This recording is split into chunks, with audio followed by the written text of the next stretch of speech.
ఇప్పుడే అందిన వార్త. మంత్రి పదవికి లోకేష్ రాజీనామా, జగన్కు లోకేష్ ఓపెన్ ఛాలెంజ్. ఈ వివరాలన్నీ పూర్తిగా తెలుసుకునే ముందు ఈ ఛానల్ని సబ్స్క్రైబ్ చేసుకొని లైక్ చేయండి. ఈ వీడియోని అయితే పూర్తిగా చూడండి, అప్పుడే మీకు కంప్లీట్ ఇన్ఫర్మేషన్ అనేది తెలుస్తుంది. ఇక ఈ విషయాలన్నీ మనం పూర్తిగా పరిశీలించినట్లయితే, విశాఖలో తాను భూ కబ్జా చేసినట్లు వైఎస్ జగన్ నిరూపిస్తే తన మంత్రి పదవికి రాజీనామా చేస్తానని నారా లోకేష్ సవాల్ చేశారు.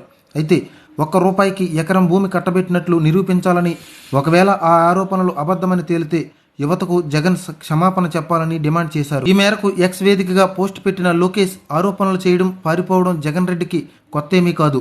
వర్షా కంపెనీకి విశాఖపట్నంలో ₹1 భూములు కట్టబెట్టారు అంటూ మీరు తీవ్ర ఆరోపణ అయితే చేశారు. నేను స్పష్టంగా మరోసారి చెబుతున్నా, వర్షా కంపెనీకి విశాఖలోని ఐటీ పార్క్ హిల్ 3లో ఎకరం ₹1 చొప్పున 3.5 ఎకరాలు కేటాయించాం.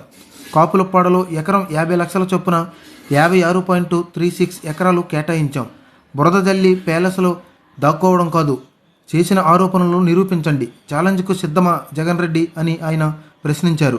అయితే అలాగే మీ 5 ఏళ్ల విధ్వంస పాలనలో ఒక్క కంపెనీ తీసుకురాకపోగా ఉన్న కంపెనీలను కూడా ఇతర రాష్ట్రాలకు తరిమేశారు. ప్రజాప్రభుత్వం ఏర్పడిన తర్వాత 20 లక్షల ఉద్యోగాల కల్పనే లక్ష్యంగా పెట్టుకుని పనిచేస్తున్నాం. పెద్ద ఎత్తున పెట్టుబడులు రాబడుతున్నాం. కంపెనీలు రావడం, యువతకు ఉద్యోగ అవకాశాలు రావడం చూసి మీరు తట్టుకోలేకపోతున్నారు. ఈనో వాడండి, కాస్త రిలీఫ్ వస్తుంది అంటూ తీవ్ర విమర్శలు చేశారు నారా లోకేష్. అయితే దీనిపై జగన్ ఏ విధంగా స్పందిస్తారనేది మీరు మాకు మెసేజ్ రూపంలో తెలియజేయండి. అలాగే ఈ ఛానల్ని సబ్స్క్రైబ్ చేసుకొని లైక్ చేయండి.